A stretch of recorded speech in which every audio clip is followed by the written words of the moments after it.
Hello everyone, how are you doing? This is MD Tech here with another quick tutorial.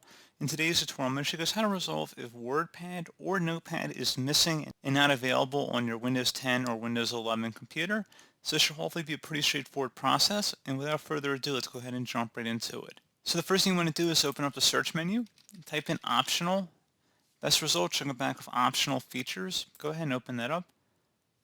Where it says add an optional feature, select view features, and then search for WordPad if that's the one you're missing, and check mark it, and select next, and then select install.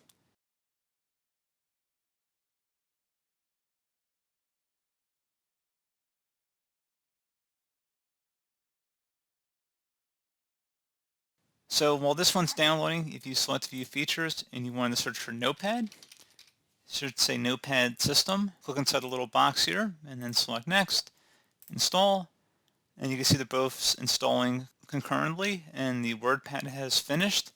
So I can open up WordPad at this point, and the Notepad is installing as we speak.